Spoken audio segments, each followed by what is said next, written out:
Assalamualaikum warahmatullahi wabarakatuh. Halo teman-teman semua, welcome back to my channel.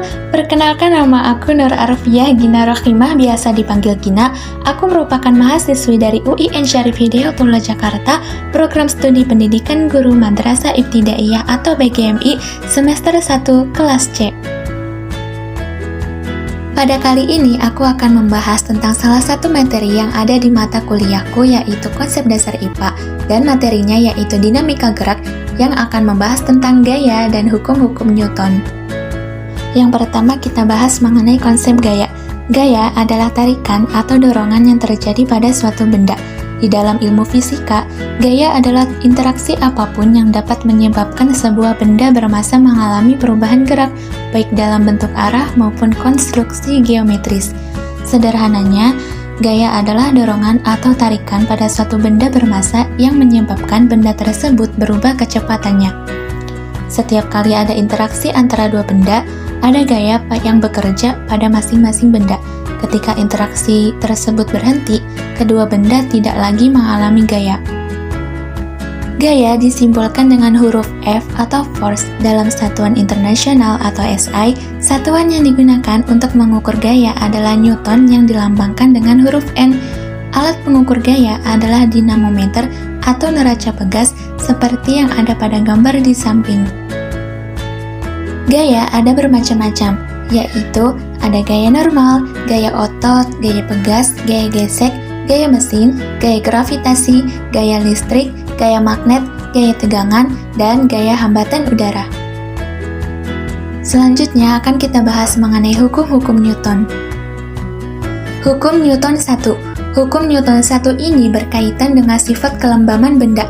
Sifat kelembaman benda atau inersia merupakan sifat suatu benda untuk mempertahankan kedudukannya. Bunyi dari hukum Newton 1 yaitu, jika resultan gaya yang bekerja pada benda sama dengan 0, maka benda tersebut akan tetap diam atau tetap bergerak lurus beraturan dengan kecepatan konstan.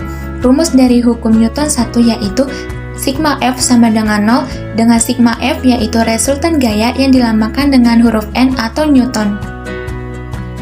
Ketika kita sedang naik mobil atau kendaraan lainnya, jika mobil semula diam, kemudian secara tiba-tiba bergerak, pasti kita akan terdorong ke belakang.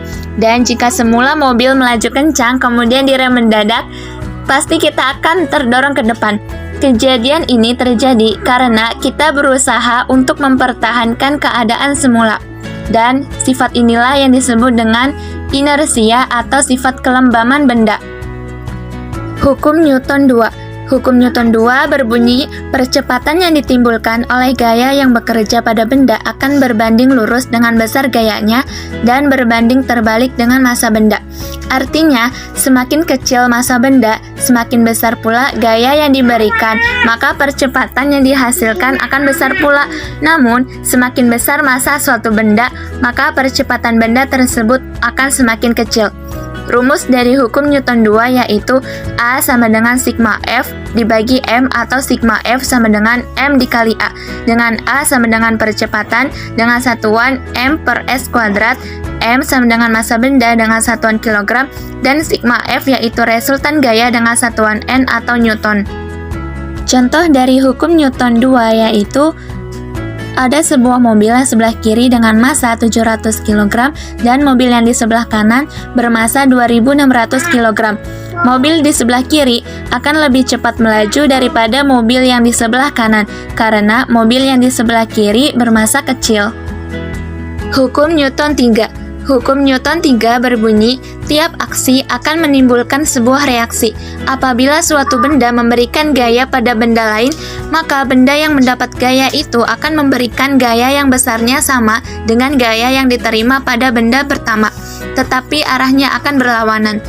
Artinya, setiap benda yang kita berikan gaya aksi, maka benda tersebut akan kembali memberikan gaya reaksi yang sama besar terhadap kita, tetapi arahnya berlawanan. Rumus dari hukum Newton 3 yaitu F aksi sama dengan min F reaksi. Tanda min menunjukkan arti bahwa arah tersebut berlawanan. Contoh dari hukum Newton yang ketiga yaitu pada saat kita mendayung perahu.